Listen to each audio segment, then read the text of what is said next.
Welcome to class 5 math session chapter 3 में आज हम जो टॉपिक कर रहे हैं वो है मुझ में कितने वर्ग।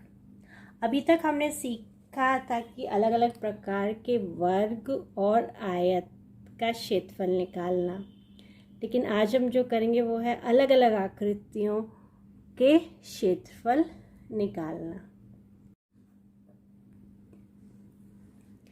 इस त्रिभुज का क्षेत्रफल कितना है? यहाँ पे जो ये एक बड़ा आयत है, इसके अंदर ये दो त्रिभुज बने हुए हैं, तो इसमें से एक त्रिभुज का क्षेत्रफल पूछा जा रहा है। त्रिभुज का क्षेत्रफल 2 वर्ग सेंटीमीटर क्षेत्रफल वाले आयत का आधा है, इसलिए इसका क्षेत्रफल डैश वर्ग सेंटीमीटर है। अब यहाँ पे हम निकालते हैं कि इस त्रिभुज का क्षेत्रफल कितना होगा। तो अगर हम ऐसे ध्यान से देखें तो ये एक बड़ा आयत है जिसके अंदर 2 वर्ग हैं, यानी कि इस आयत का जो क्षेत्रफल है वो है 2 वर्ग सेंटीमीटर। और अगर हम इसको ध्यान से देखें तो ये जो त्रिभुज बन रहा है ये बिल्कुल आधा है इस आयत का। तो यहाँ पे आयत का क्षेत्रफल दिया गया है 2 वर्ग सेंटीमीटर, उसका हम आधा कर देंगे तो हमारा आंसर क्या आ जाएगा। यहाँ पे ये जो त्रिभुज है इसका क्षेत्रफल है 1 वर्ग सेंटीमीटर। अब यहाँ पे एक आकृति और दी गई है, ये आकृति ये चल रही है, इसका क्षेत्रफल निकालने को कहा जा रहा है। तो कैसे निकलेगा इस आकृति का क्षेत्रफल? क्या यह आकृति बड़े आयत की आधी है? इसलिए इसका क्षेत्रफल डैश वर्ग सेंटीमीटर है। अब जरा हम इसे देख लें तो ये एक बड़ा आयत जो है जिसके अंदर 8 वर्ग हैं, यानी कि इस आयत का जो क्षेत्रफल है वो है 8 वर्ग सेंटीमीटर। और अगर हम इस आकृति को ध्यान से देखें तो ये बिल्कुल आधी है इस 8 वर्ग सेंटीमीटर वाले आयत की। तो फिर इसका क्षेत्रफल कितना हो जाएगा? इस आकृति के ये जो नीला रंग दिख रहा है इसका क्षेत्रफल कितना हो जाएगा? 8 का हम आधा कर देंगे, यानी कि 4 वर्ग सेंटीमीटर। ये जो आकृति हमें दिख रही है ये बिल्कुल आधी है इस बड़े आयत की, इसलिए इसका क्षेत्रफल होगा 4 वर्ग सेंटीमीटर। नीचे दी गई आकृतियों का क्षेत्रफल वर्ग सेंटीमीटर में लिखो। अब यहाँ पे हमें कुछ आकृतियाँ दी गई हैं, हमें इनका क्षेत्रफल निकालना है। अभी तक हम क्या करते थे कि उस आकृति के अंदर जितने वर्ग आ रहे हैं उनको गिन लेते थे तो वो उस आकृति का क्षेत्रफल आ जाता था। लेकिन अब यहाँ पे क्या है, किसी आकृति के अंदर कुछ पूरे वर्ग हैं, कुछ आधे वर्ग हैं, कुछ 1/4 वर्ग हैं। तो अब ऐसे में फिर वर्ग गिन के तो हम क्षेत्रफल नहीं निकाल सकते, तो कैसे निकालेंगे? तो अब हम देखते हैं, आकृति ए से शुरू करते हैं। ये आकृति ए है, ये एक त्रिभुज है। तो जैसे कि हमने ऊपर भी अभी करा था, इसको उसी तरीके से करते हैं। हम इसका एक आयत बना लेते हैं। ये आयत बन गया पूरा। अब इस आयत के अंदर जितने वर्ग आ रहे हैं हम उनको गिन लेते हैं। 1 2 3 4 5 6 7 8 9 10 11 12। तो 12 जो है 12 वर्ग सेंटीमीटर इस आयत का क्षेत्रफल हो गया। लेकिन ये जो त्रिभुज है ये इस 12 वर्ग सेंटीमीटर के आयत का एकदम आधा है। तो इस त्रिभुज का जो क्षेत्रफल होगा वो होगा 12 का आधा, यानी कि 6 वर्ग सेंटीमीटर। आकृति बी देखते हैं। अब हम इसके लिए हम क्या करते हैं, पहले इसकी जो लाइन्स है इनको ये वर्ग पूरे कर लेते हैं हम।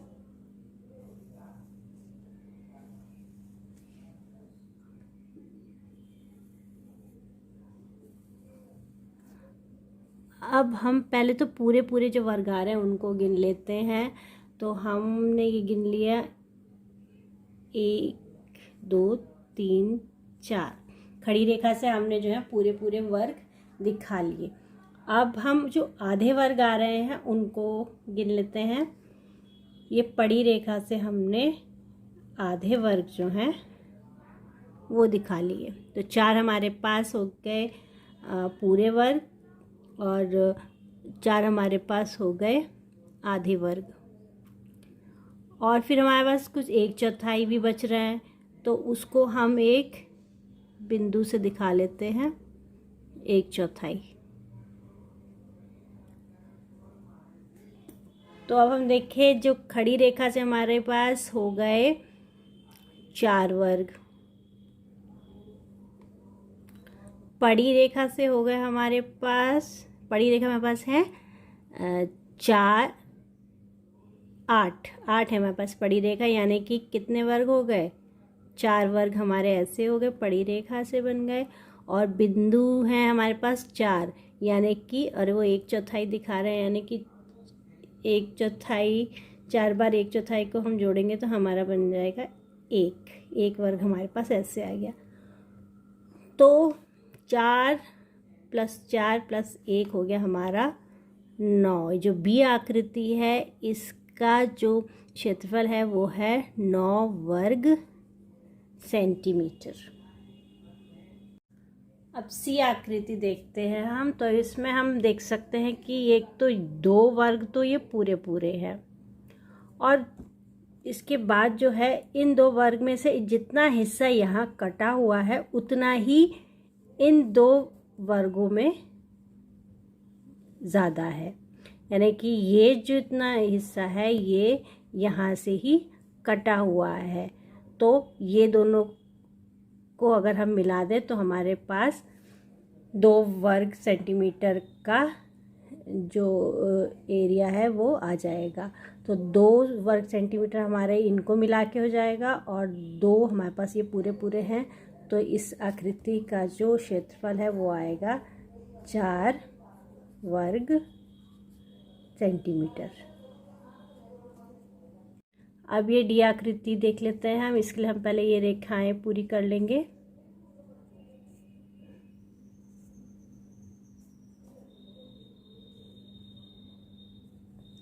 और ये वर्ग पूरे वर्ग गिन लेते हैं पहले। 1 2 3 4 5 तो हमारे पास पूरे वर्ग हैं, और 1 2 हमारे पास आधे वर्ग आ रहा है, यानी कि 2 आधे वर्ग मतलब उसको मिला के हमारा 1 पूरा वर्ग बनेगा। तो 5 हमारे पहले से पूरे थे, और 1 वर्ग हमारा इन 2 आधे वर्गों को मिलाकर बना है। तो 5 + 1 हमारा ये हो गया 6 वर्ग सेंटीमीटर। डी आकृति का जो एरिया आया है वो है 6 वर्ग सेंटीमीटर। अब आकृति ई का क्षेत्रफल हम देख लेते हैं। उसके लिए हम एक बड़ा आयत बना लेते हैं इस तरीके से।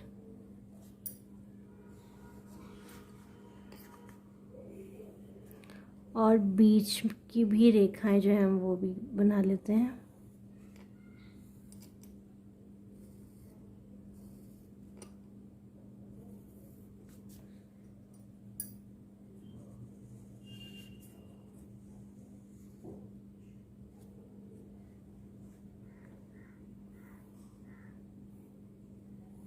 अब यहाँ से यहाँ तक की हमारी पूरी आकृति हो गई। तो पहले हम जो इतना हिस्सा है, ये जो आयत है,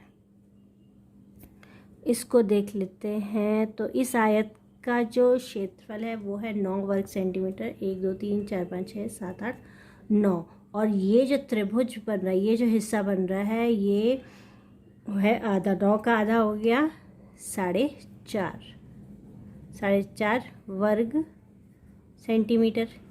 ऐसे ही जो ये वाला त्रिभुज है,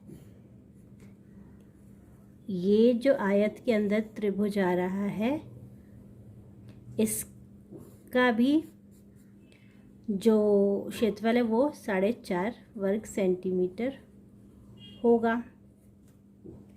अब बच गया बीच वाला ये आयत, जिसमें से हमने ये दोनों त्रिभुज अलग कर दिए। ये बीच का आयत, इसका क्षेत्रफल देख लेते हैं कितना है। 1 2 3 4, 1 2 3, 4 गुणा 3 12 वर्ग सेंटीमीटर इस बीच वाले हिस्से का क्षेत्रफल है। अब हम इन तीनों हिस्सों के क्षेत्रफल को जोड़ देंगे, तो 4.5 प्लस 4.5 प्लस 12, 4.5 4.5 हो गया हमारा 9, 9 और 12 21 वर्ग सेंटीमीटर। ये जो ई आकृति है इसका जो क्षेत्रफल है वो है 21 वर्ग सेंटीमीटर। अब आकृति F देख लेते हैं। तो इसके बीच में अगर हम देखें तो पूरे 4 वर्ग हैं, 1 2 3 4, ये तो पूरे वर्ग हैं। अब इसके किनारे के अगर हम देखें तो ये जिसमें एक सिंगल रेखा लगी है और ये जिसमें डबल रेखा लगी है, ये दोनों का क्षेत्रफल मिलाकर एक वर्ग बन रहा है। यहाँ पे इसे और इसे मिला के एक वर्ग बन रहा है, इसे और इसे मिला के एक वर्ग बनेगा, इसे और इसे मिला के एक वर्ग मिलेगा। तो ऐसे हमारे पास ये मिला के जो बनने वाले हैं ये हो गए 4 वर्ग हमारे मिलाकर इस तरीके से हमें मिलेंगे, और बीच में 4 वर्ग पूरे हमारे पास हैं। तो 4 प्लस 4 ये हो गया 8 वर्ग सेंटीमीटर। जो F आकृति है उसका जो क्षेत्रफल है वो है 8 वर्ग सेंटीमीटर।